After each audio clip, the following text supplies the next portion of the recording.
para kerabat dan pengikut setia beliau sampai hari kiamat. Amin ya rabbal alamin.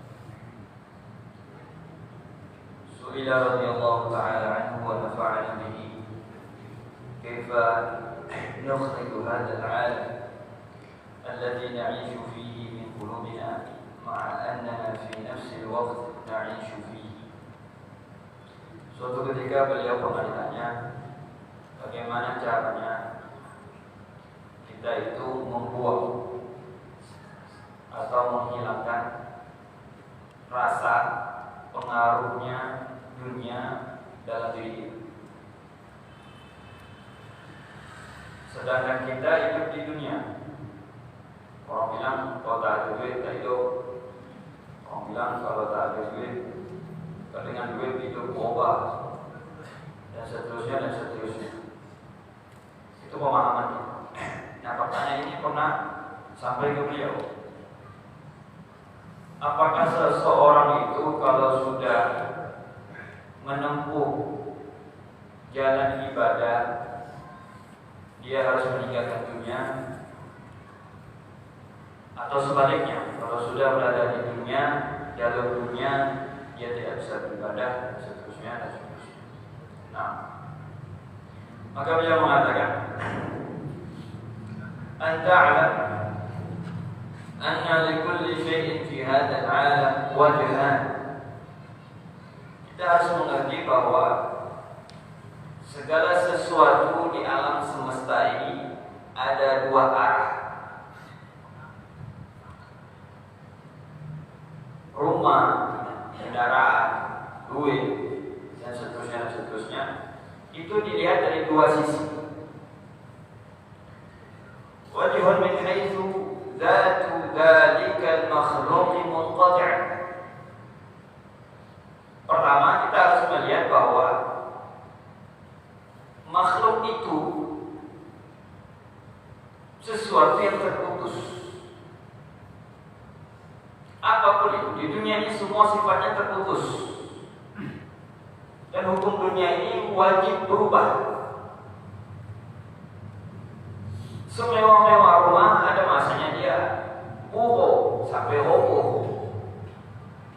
Sebanyak-banyak duit ada masanya dia habis. Senyaman-nyamannya kendaraan ada masanya dia boho, bosak dan seterusnya. Jika kita melihat seperti ini, maka kita memahami bahwa sesuatu yang kita miliki ini adalah sesuatu yang memiliki jangka waktu atau terputus.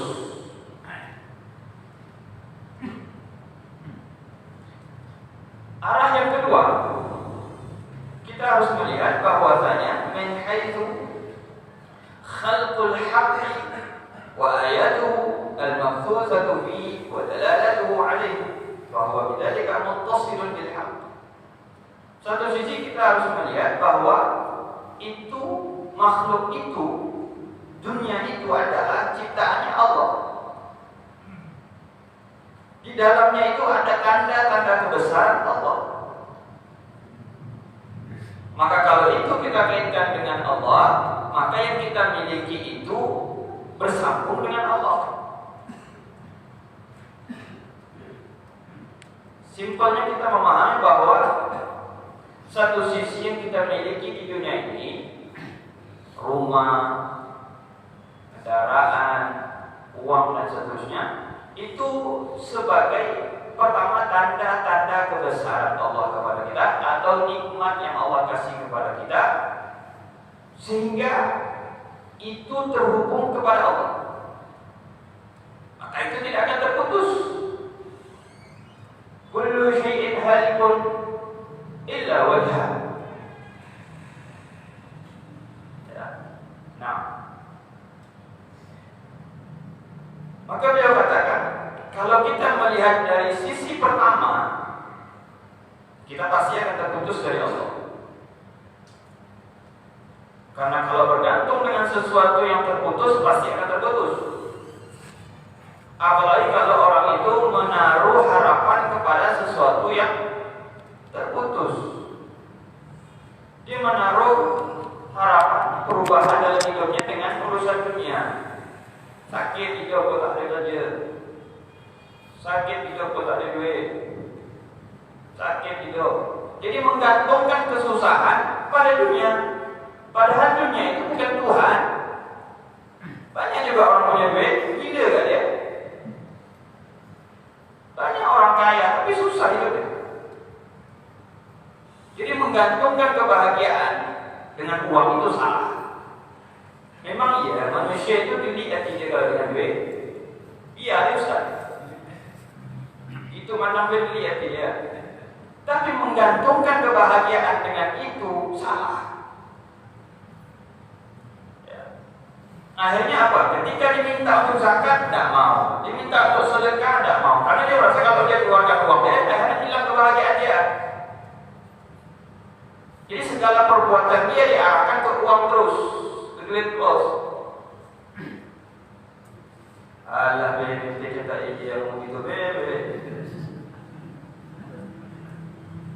Menggantungkan itu dengan menggantungkan kebahagiaan dengan uang, itu yang salah.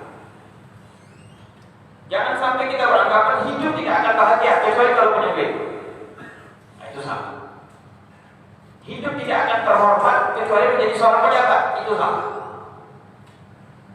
Banyak ustaz, banyak kiai, banyak tokoh yang biasa di masyarakat terhormat mengalahkan pejabat. Jadi tidak boleh menggantungkan sesuatu dengan sesuatu yang terputus, sudah boleh. Nah, kalau kita memandang dunia dengan bagian yang pertama itu salah besar. Makanya wajarlah kalau orang sampai tidak beribadah, meninggalkan sholat, sampai tidak puasa, tengah-tengah hari berpuasa nego TS karena jaga warung. Wajarlah, karena dia menggantungkan kebahagiaan dia dengan kerjaan dia. Lebih baik dia tak puasa daripada tak bekerja. Lebih baik tak sholat daripada dia tak bekerja. Kadang aneh manusia itu, kalau mereka memahami hikmah Allah, rahasia Allah, takdirnya Allah kepada dia, justru membuat diri dia itu, memaksakan diri dia itu untuk berada di porsi yang memberatkan dia. Ya, nah. Jadi jangan sampai menggantungkan hidup kita dengan dunia. Kita risau pada hidup dunia ini satu, bukan karena tak duit. Orang miskin yang tertawa tiap hari itu banyak. Mereka bahagia, senang. Karena kita jauh dari Allah, itu sebenarnya. Jauh dari Allah itu pasti orang itu sombong. Pasti. Tak bisa dibohongi. Tak tahu kalau orang tutup-tutup ini.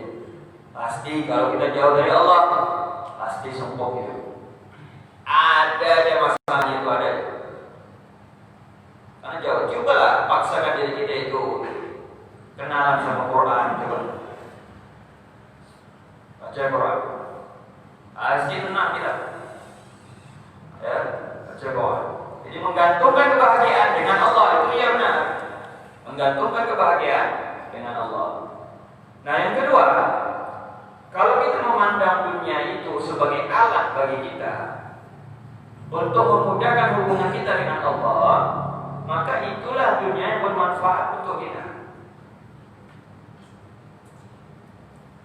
Itu yang bermanfaat. Jadi apa yang Allah kasih sama kita ini, kita memandang bahwa ada kebesaran Allah dalam hal itu. Kenapa Allah kasih kita nikmat? Allah itu pengen kita menjadi hamba yang bersyukur.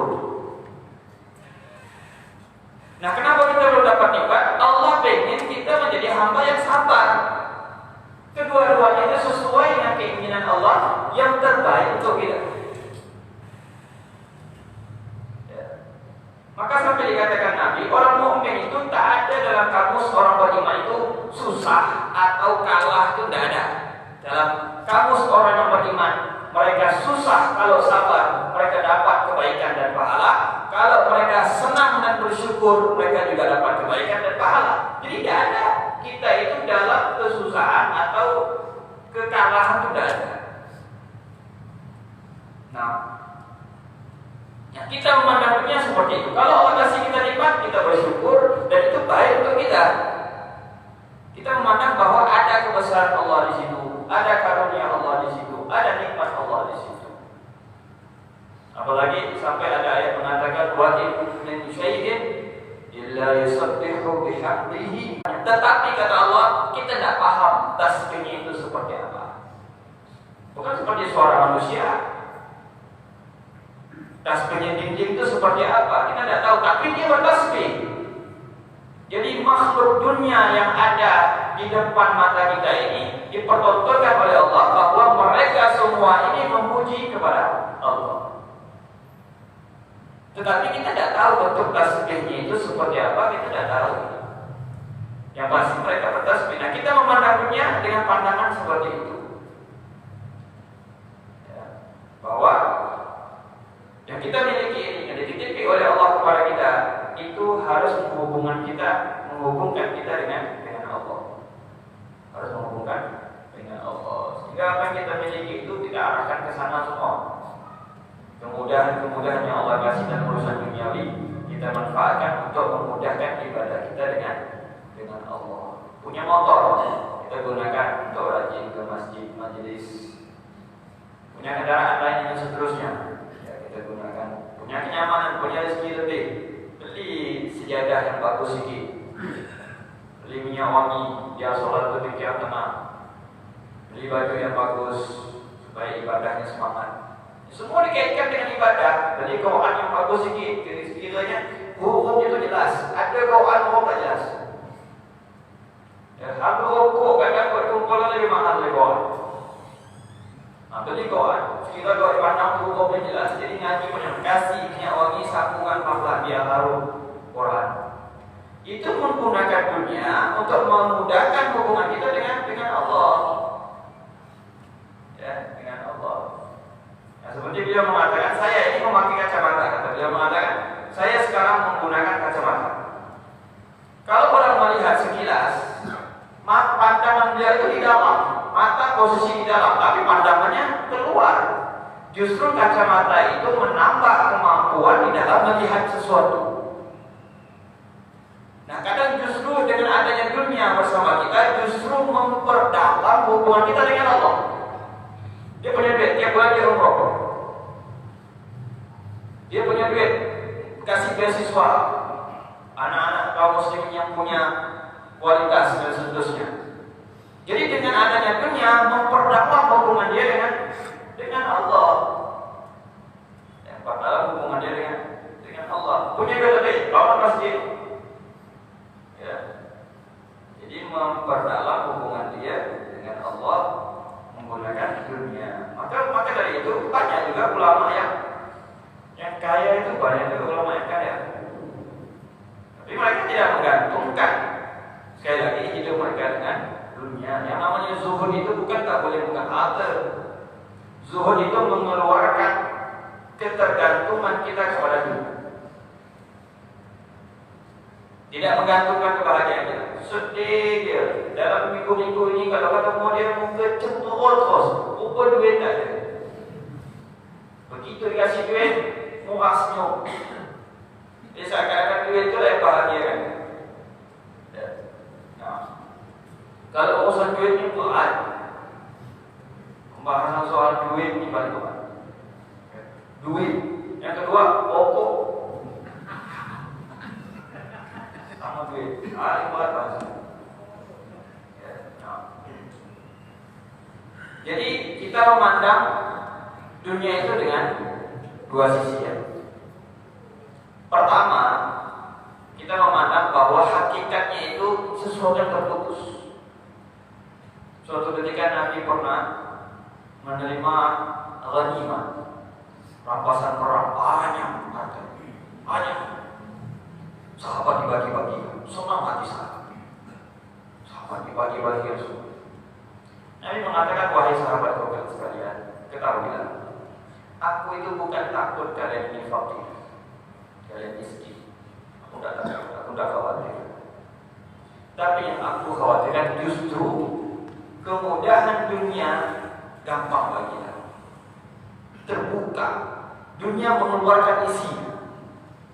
Lihat sekarang punya bumi peguawan di mana. Lihat sekarang hasil bumi semuanya berkeluar.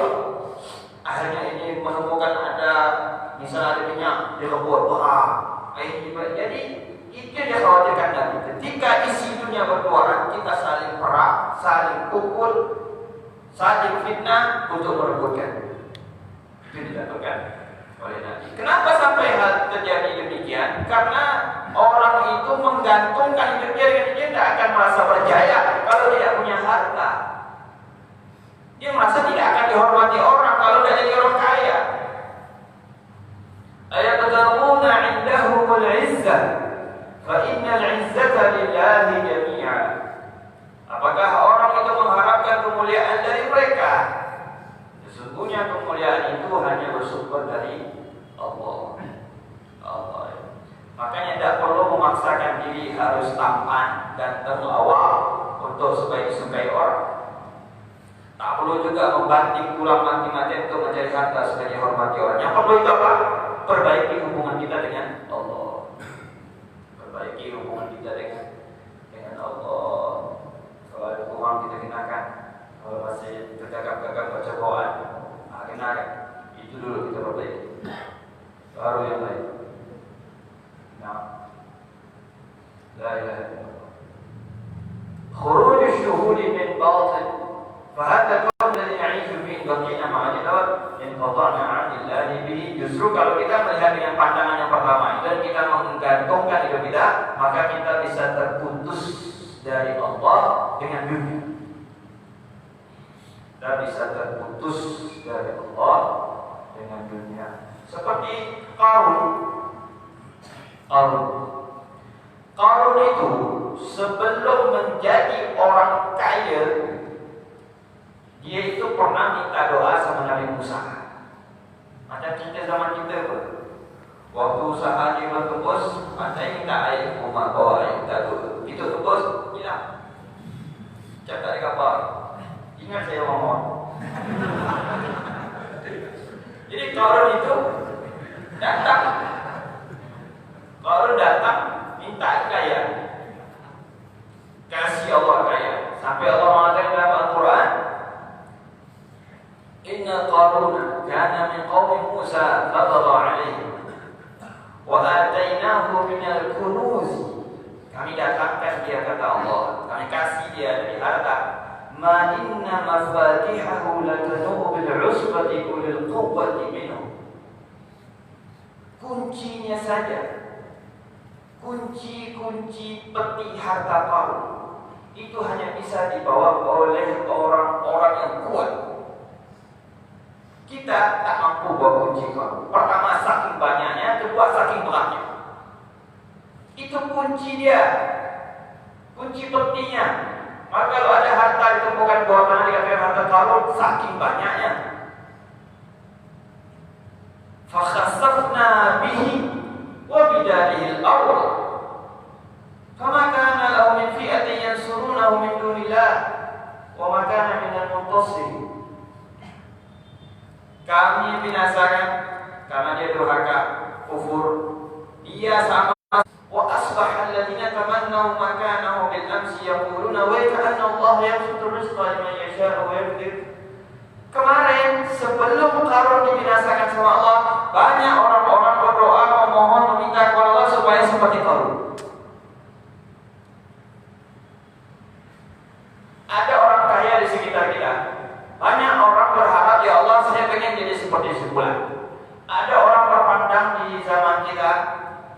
Ada orang terhormat di zaman kita.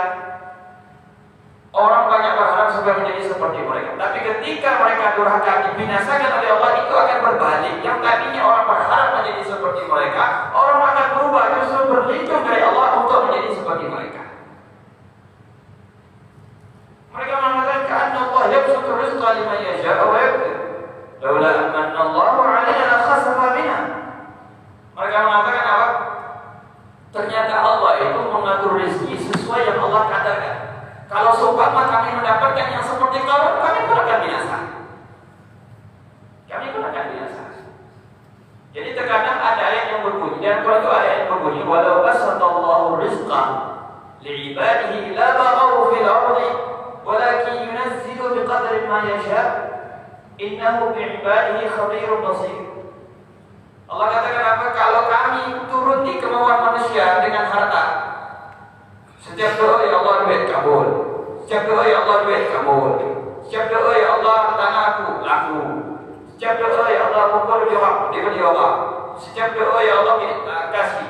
Kalau kami turuti kata Allah, la taqaw fil ardh, mereka pasti akan buat kerusakan di muka bumi. Ini yang mengatakan Allah. Artinya tidak usah menuntut kita itu kepada Allah sesuai dengan kebutuhan kita. Tidak usah, pasrah saja sama Allah, berdoa saja sama Allah. Ya. Karena kalau dituruti sama Allah, maka akan terjadi kerusakan. Kalau dibandingkan yang paling banyak bermaksiat kepada Allah itu orang kaya daripada orang miskin. Karena lebih mudah mereka untuk bermaksiat. Walakin yunazzilu biqadri ma yasha. Tetapi pada kenyataannya Allah lebih memilih untuk memberi rezeki dengan kadar yang Allah kehendaki. Allah kehendaki. Innahu bi'ibadihi khabirun basir. Allah tutup ayat ini dengan kalimat innahu bi'ibadihi.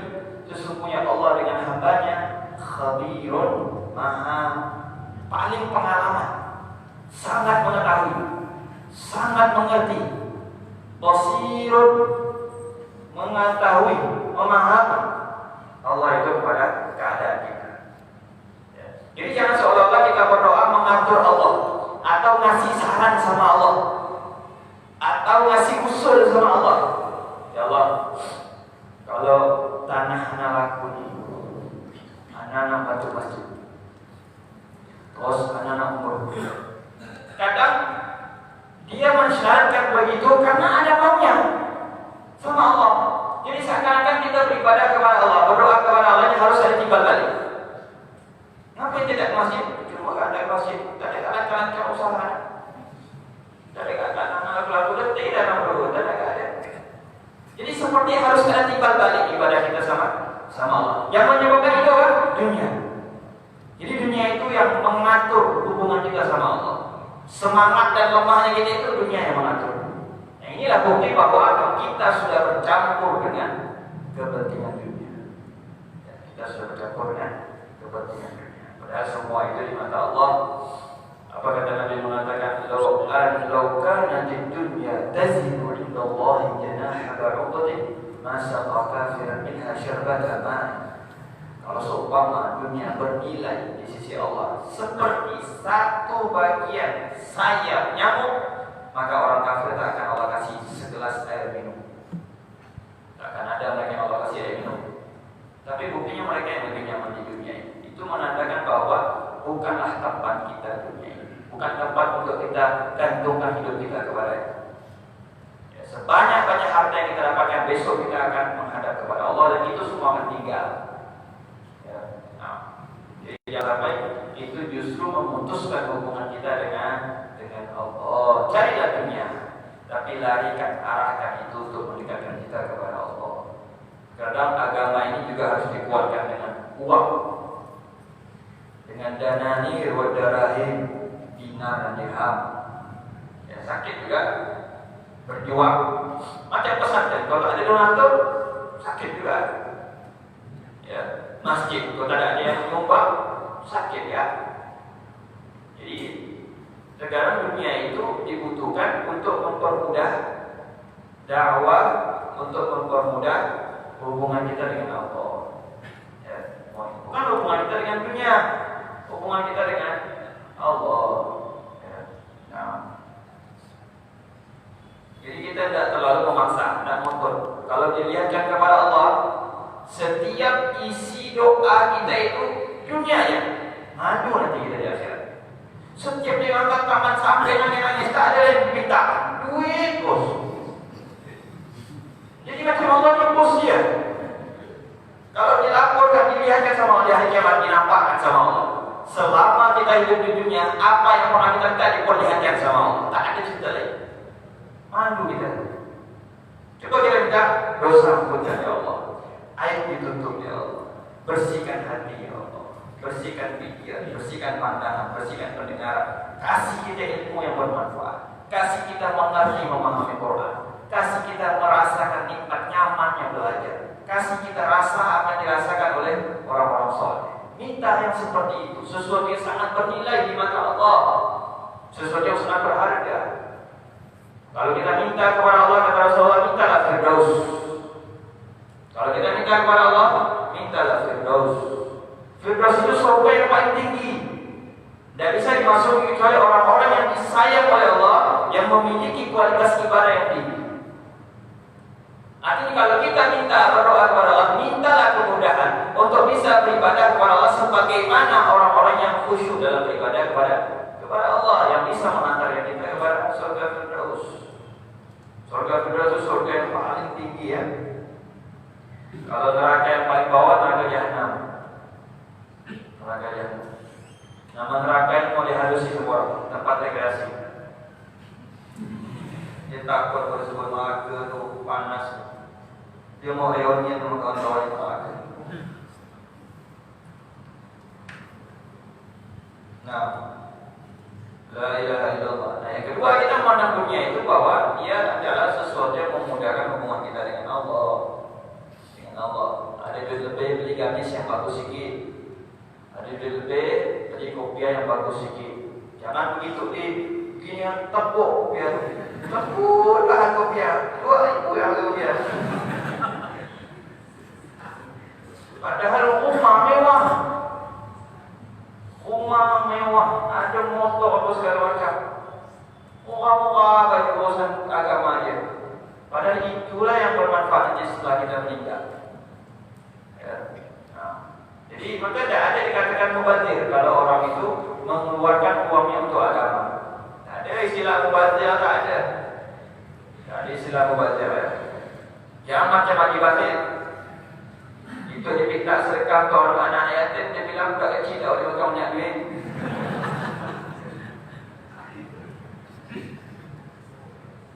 Tak ada mubazir. Bantu pesantren berapa pun tak dikatakan mubazir. Untuk masjid berapa pun tak dikatakan mubazir. Untuk sejadah, untuk minyak wangi dan seterusnya, tak ada istilah mubazir. Kalau ada rezeki lebih, boleh kita gunakan untuk itu. Tapi kalau tak ada, jangan dipaksa. Jangan memaksa harus berpenampilan mahal. Jangan memaksa.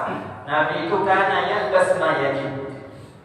Nabi itu memakai yang beliau dapat, yang beliau ada, yang beliau dapat, yang beliau mau beliau pakai. Dan memaksa harus begini harus begitu. Ya. Nah. Sama juga kalau makan. Nak ngotot, pokok apa sini?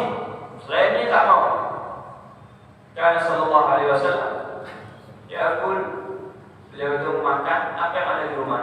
Kata Sayyidah Aisyah, kalau tak ada, puasa lah kita. Kalau tak ada, puasa lah kita. Kalau ada, makan. Jadi dalam urusan dunia itu kita tidak menggantungkan kenyamanan dengan dunia. Biasa, kita pun mengalami, kita pun merasakan. Kalau duit ada di kunci, baru nyaman. Kalau tak ada, jangan tegur aja. Kita pun merasakan, tapi kita harus keluar dari itu. Rasa seperti itu tidak bagus di mata Allah. Kita ingkar. Memang kita ini senang kalau dengan urusan dunia itu, duit itu paling senang. Tapi kita ingkar dengan kesenangan itu. Ternyata kita ini masih suka sama dunia. Begitu dikasih duit, semangatnya luar biasa. Tapi kalau ada, lemah. Berarti kita masih menggantungkan semangat kita dengan dunia. Itu salah. Kita harus ingkar. Kita harus ingkar. Makanya sahabat-sahabat Nabi itu orang-orang yang luar biasa. Sayyidina Utsman itu kaya, menyumbang 2.000 kuda dalam salah satu peperangan. 2.000 kuda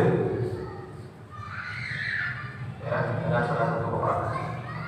Sayyidina Abu Bakar itu orang kaya, mendermakan 100% apa itu? Di ATM-nya ada 100 juta, 100 juta juga sih Rasulullah.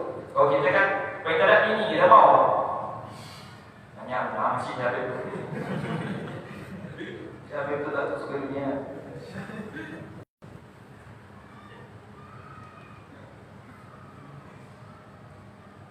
Nah, jadi jadikan dunia sebagai alat yang memudahkan kita untuk beribadah kepada Allah. Kepada Allah ya. Cari dunia, tapi niatkan untuk mendekatkan diri kita kepada Allah. memudahkan hubungan kita dengan Allah. Nah, jangan sampai kita sibuk menumpuk dunia lalu kita lupa kewajiban kita sama Allah. Nanti kita seperti Qarun. Bayangkan hisab yang akan dipertanyakan oleh orang kaya itu, rombongannya di belakang orang miskin. Jadi yang pertama masuk surga itu orang miskin, habis itu orang kaya. Kenapa demikian? Karena hisabnya lama. Jadi dunia itu halalnya dihisab, haram diazab. Halal dihisab, haram diazab. Halalnya dihisab, haram diazab. Tak ada istilah nak cuci duit dia. Tak ada istilah cuci duit. Dia cari barang haram, habis itu dia bertobat, dia nak cuci duit. Membaju kan benci. Tak ada. Kalau haram, kalau ada orang berpakaian, membeli pakaian kata Rasulullah dengan 10 dirham harganya, 9 dirham duit halal, 1 dirham duit haram, maka solat tidak diterima sama Allah. Tidak diterima sama Allah. Padahal 9 halal, 1 ya haram, tak diterima. Jadi 9 itu tak ada guna. Nah, dia harus lebih berhati-hati masalah harta haram ini. Jangan dianggap remeh. Man akala al-haram asad jawarihu sya'a am abad. Siapa yang mengkonsumsi barang haram, maka anggota tubuh dia akan mudah bermaksiat. Dia mau atau dia tak mau, mudah ya bermaksiat. Wa man akala al-halal ata'at jawarihu sya'a abad. Siapa yang mengkonsumsi yang halal, maka mudah saja badan dia untuk beribadah. Dia mau atau tak mau, mudah saja. Baca Quran itu tenang pikiran. Ke masjid itu mudah langkah, karena itu mengkonsumsi harta makanan yang halal. Nah, tak lama kita dunia ini, tak lama. Sekarang yang umur dah berapa puluh tahun, 50 tahun, 60 tahun, 40 tahun, bawa kemarin masa itu. Sekarang dah hari Minggu, bawa kemarin, tak ada lama. Minggu depan, bulan depan, udah mana sih bulan? Inna lillahi wa inna ilaihi raji'un. Allah yarhamna. Jangan marhum. Kita yang ini berapa orang sudah meninggal? Dari majelis kita yang ada berapa lamanya? Sudah berapa orang sudah nemu ya Allah? Sudah berapa orang sudah meninggal? Nah, tak lama. Kita kan nunggu antrian. Nunggu antrian. Nunggu dipanggil Allah ya. Bila kita. Jadi rugi kita kalau menggantungkan hidup kita sama dunia, itu rugi kita. Rugi kita. Ad-dunya sijnul mu'min wa jannatul kafir. Dunia itu penjara bagi kita. Ada hukum di dunia ini. Ada hukum di atas hukum negara. Ada hukum Allah. Di atas hukum manapun, hukum Allah yang harus kita patuhi, harus kita ikuti. Ya, ada hukum. Yang maka kita seperti di penjara. Seperti di penjara. Tak boleh begini, tak boleh begini. Segala sesuatu di porsi. Tak bisa kita semua kita hidup dunia ini, tapi tidak boleh. Ada hukumnya. Karena memang begitu. Allah menyiapkan tempat untuk kita itu di surga dan dunia. Surga itu berapa lama? Tak ada batas. Seperti apa kenikmatannya? Tak pernah dilihat oleh mata, tak pernah didengar oleh telinga, tak pernah terlintas dalam setiap hati manusia. Tak bisa dibayangkan seperti apa nyamannya surga itu. Lahum fiha ma yasha'un, kata Allah. Mereka di surga sesuai yang mereka mau. Mau apa ya kita? Mau kalkun? Logo surga. Lahum fiha ma yasha'un khalidina fiha. Mereka kata Allah sesuai apa yang mereka mau dan mereka kekal di dalam surga itu. Nah, cuma mau masuk surga itu tidak gampang. Am hasibtum an tadkhulul jannah walamma ya'lamillahu alladhina jahadu minkum wa ya'lamus sabirin. Apakah kau mengira akan masuk surga sedangkan Allah belum mendapatkan diri kita betul-betul bermujahadah dan kita belum sabar? Sabar itu dalam ibadah harus sabar, harus istiqomah dalam ibadah. Sabar kita untuk beribadah, sabar harus sholat, sabar kita memang capek memang. Habis ini isya, habis isya nyaman-nyaman tidur subuh, nyaman-nyaman kerja zuhur, capek memang. Tapi harus sabar, sabar untuk tidak bermaksiat, bening-bening lewat depan kita, tapi sabar, jangan ditangkap oleh orang, jangan dipegang. Harus sabar kita kalau tidak bermaksiat kepada Allah, itu harus sabar memang. Supaya Allah tahu, Allah dapati kita ini sebagai orang yang sabar, itu tiket masuk surga. Sabar atas musibah. Jadi tidak gampang masuk surga itu. Ya, karena memang orang-orang yang memang dimudahkan oleh Allah. I'malu wa kullun muyassarun lima khuliqa lahu. Faman khuliqa li ahli jannah yassarallahu lahu 'amala ahli jannah. Wa man khuliqa li ahli an-nar yassarallahu lahu 'amala ahli an-nar. Beramallah semudah kalian, kata Nabi. Segala sesuatu diciptakan sesuai dengan arahnya.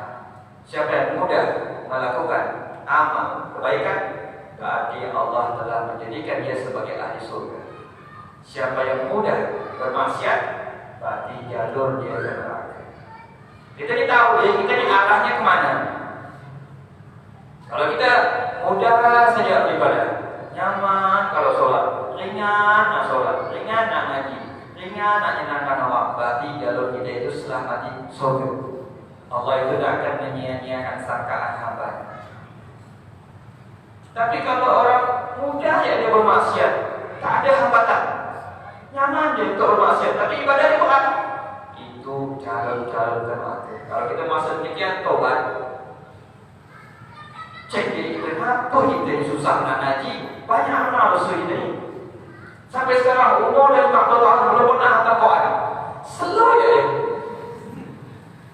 Slow ya kayak seakan-akan sombong itu kapten yang tanah dia. Udah 40 tahun belum pernah menghafalkan Quran dan tidak pernah merasa bersalah. Sudah 30 tahun belum pernah ke masjid dan tidak merasa bersalah. Itu bahaya kalau seperti itu. Jangan merasa tenang di saat kita jauh dari Allah. Ya. Siapa yang dimudahkan untuk ahli neraka, maka siapa yang dimudahkan perbuatan bermaksiat, maka dia diciptakan untuk penghuni neraka. Jadi sebenarnya satu sisi kita bersyukur kepada Allah kalau dihindarkan dari perbuatan maksiat. Setiap nak maksiat ada aja halangan. Bersyukur kepada Allah. Tapi setiap berbuat baik tak pernah ada halangan. Sebaliknya, kalau nak berbuat baik ada halangan, mohon-mohonlah kepada Allah. Taubat. Setiap nak belajar ada halangan. Orang lah ngajak jalan, si pulang lah ngajak makan. Kemarin-kemarin ada ngajak makan, pas setiap malam Senin ngajak aku muntas. Dia tahu kita belajar malam Senin. Kalau malam lain dia tahu ada ya halangan. Ada ya halangan. Kalau nak kebaikan itu ada ya halangan. Jadi jangan sampai kita masuk golongan yang demikian. Jadi kita bisa tahu arah kita dunia ini disiapkan Allah untuk kemana. Allah tidak akan menyia-nyiakan sangkaan hambanya. Yang tak boleh itu bersangka baik kepada Allah, tapi kita lagi bermaksiat. Dia bermaksiat tapi menggantungkan sangkaan baik. Itu kata Ibnu Hajar mengatakan orang yang tertipu ya, sama setan. Dia bermaksiat tapi dia merasa aman. Coba ya. Tak solat merasa ujung-ujung surga lah dia. Cakap dia ujung-ujung surga ya. Jadi itu orang yang tertipu. Ya. Awwalu ma yuhasabu bil 'abdi yaumil qiyamah as-shalah. Pertama yang akan ditanya sama Allah, salat. Kalau ada yang tertinggal, kodok. Jangan sampai kita meninggal ada salat yang masih berhutang. Ya, jangan merasa aman kalau kita ada kesalahan sama Allah, apalagi sama manusia.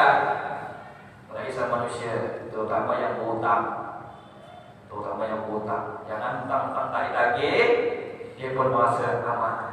Jadi yang hutang-hutang tak ditagih ya, hutang bayar. Bukan saya nak hutang, ada dia masih hutang saja. Memang ada orang hutang tak bayar sampai sekarang. Nanti baru dia merasa hutang bayar. La ilaha illallah. Jadi kembali lagi kita memandang dunia dengan dua pandangan. Yang pertama kita menganggap itu sesuatu yang terputus, tidak kekal. Jadi tidak usah kita menggantungkan kebahagiaan kita, kesenangan kita dengan dunia, rugi ya. Nah, ini dia terputus, akan terpisah sama kita. Kita meninggal tak bawa harta, kita meninggal hanya bawa amal. Tidak bawa apa-apa kita meninggal. Di kuburan itu tidak bawa rumah. Di kuburan tidak bawa emas. Tinggal semua. Kita bawa apa? Rugi kita kalau menggantung hidup kita sama dunia.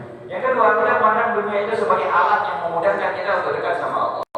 Ada duit kita bisa umroh, bisa ke Hadramaut ziarah, bisa silaturahmi sama guru-guru kita, bisa beli kitab, bisa bangun masjid, bisa bangun pesantren, bantu pesantren. Nah, itu kan memudahkan kita. Itu yang diirikan oleh sahabat di zaman Rasulullah. Mereka iri, ya Rasulullah, zahaba ahlud dusur bil ujur. Orang-orang kaya lebih dulu dari kami, kata dia. Kita sholat, mereka sholat. Kita sedekah, kita tasbih, mereka tasbih. Kita puasa, dia puasa. Tapi kalau dia bisa bersedekah, kami tidak bisa. Itu orang kaya kalau beriman, orang kaya berilmu. Jadi tidak kalah sama orang miskin. Orang miskin masjid, dia ke masjid juga. Orang miskin puasa, dia puasa. Orang miskin khatam Quran, dia khatam Quran. Orang miskin sholat, dia sholat. Tapi bedanya, dia bisa bersedekah, yang satu tidak bisa kalah dia dalam hal itu. Maka Nabi katakan apa? Awalaysa qad ja'ala Allahu lakum ma tasaddaqun inna bi kulli tasbihatin sadaqah wa kulli tahmidatin sadaqah wa kulli tahlilatin sadaqah wa fi mawdi'i ahadikum sadaqah. Nabi mengatakan, bukankah Allah kasih peluang sedekah itu banyak? Bukan harus dengan duit. Orang bertasbih itu sedekah, kata Nabi. Orang bertahlil sedekah. Ini saya sampaikan ini untuk orang yang tak mampu pakai duit ya. Orang kaya yang sedekah pakai tasbih, pakai duit.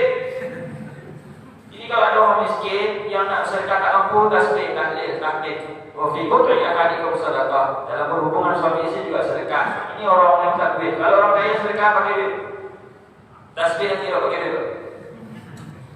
Tapi anak tak ikhlasnya sekian aja. Tak ada usah, jangan hukuman dari kita seikhlas itu. Keluarnya urusan ikhlas tak ikhlas itu urusan sama Allah. Yang penting orang banyak dapat manfaat. Zaman sekarang kita kalau mau mengajukan orang bersedekah, jangan mengatakan seikhlasnya. Semampu dia, sebanyak harta yang dititipkan sama Allah, 2,5% batas sedekah. Kasihkan, karena manfaatnya besar untuk orang miskin, untuk orang para janda, untuk para pelajar, untuk anak yatim, manfaatnya lebih banyak. Ya, jangan kita menghalang itu semua karena alasan tak ikhlas dan seterusnya. Ya. Nah, yang kedua, kita mana kita di dunia itu sebagai alat yang memudahkan hubungan kita dengan Allah, memudahkan hubungan kita dengan Allah. Nah, bayangkan kalau orang bisa bersedekah, lalu sedekahnya itu menjadi jariah, maka nanti di hari kiamat dia akan dapat pahala yang berlimpah. Dia tidak pernah begini tapi dapat. Karena ada orang yang belajar karena dia, apalagi kalau sampai bantu orang yang belajar misalnya. Jadi selama orang itu mengajar, belajar, pahala dia dapat. Selama orang itu sholat di masjid, maka pahala dia dapat. Selama orang belajar di pesantren, pahala dia dapat. Ini dikatakan oleh Rasulullah, semua amal terputus kecuali sedekah jariah. Nah, tentu harus ada duit untuk keluarkan sedekah jariah. Jadi karena dunia itu justru bisa menambah derajat kita di sisi Allah. Menambah derajat kita di sisi Allah. Ya. Intinya jangan jauh dari iman jangan dilepaskan. Orang terserah mau jadi apa. Islam tidak paksa kita untuk jadi ustaz.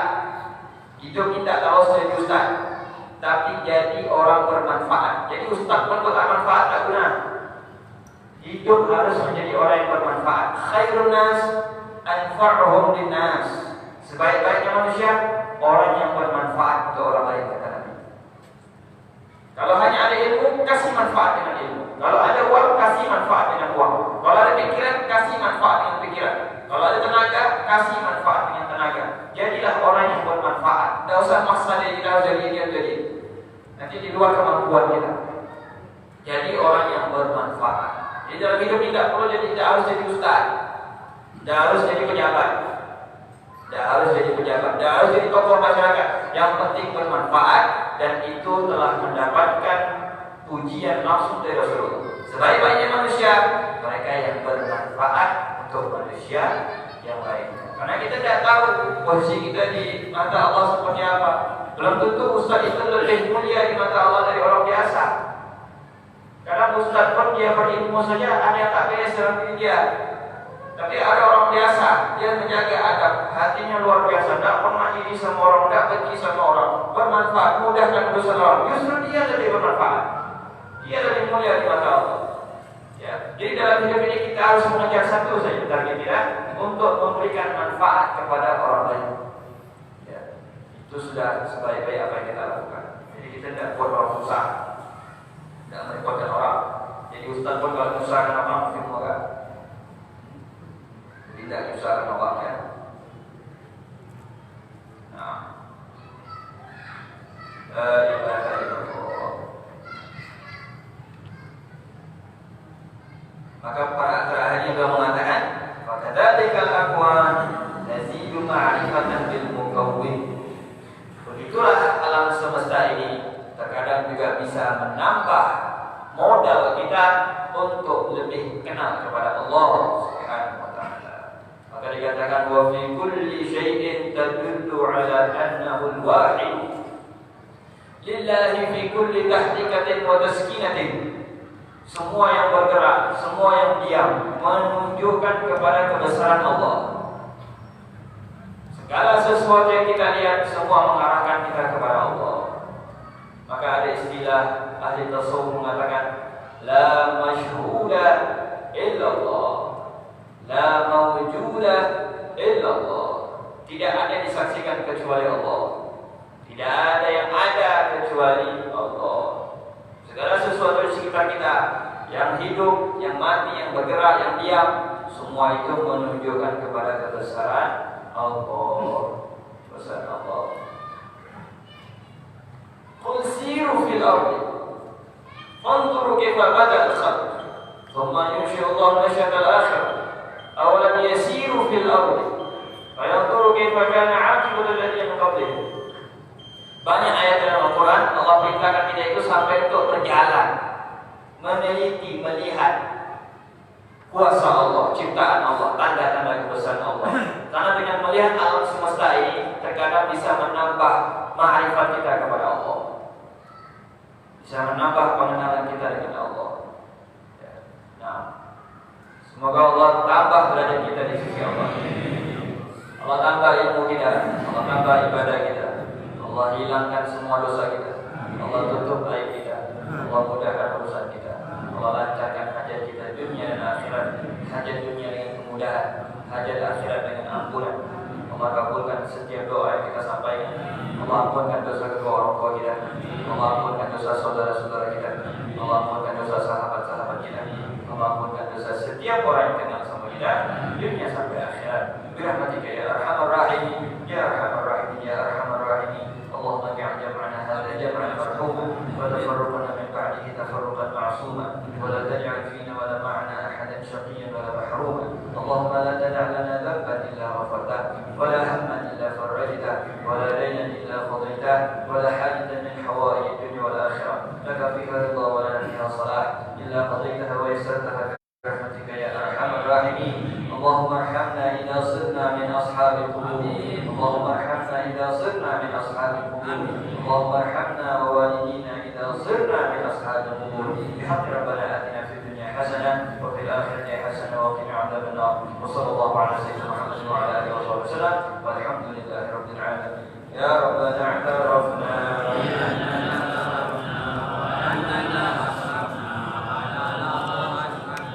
وتب علينا توبه نصر لكل حبه واستر لنا وآمين وعافي واغفر لوالدينا ربي ومولودينا والآل والإخوان وسائر الخلان وكل ذي محبة أو برد أو صفا والمسلمين عجما آمين ربي أسمع فضلا وجودا منا لا بالكسام منا بالمصطفى رسولي نرضى بكل سوري صلى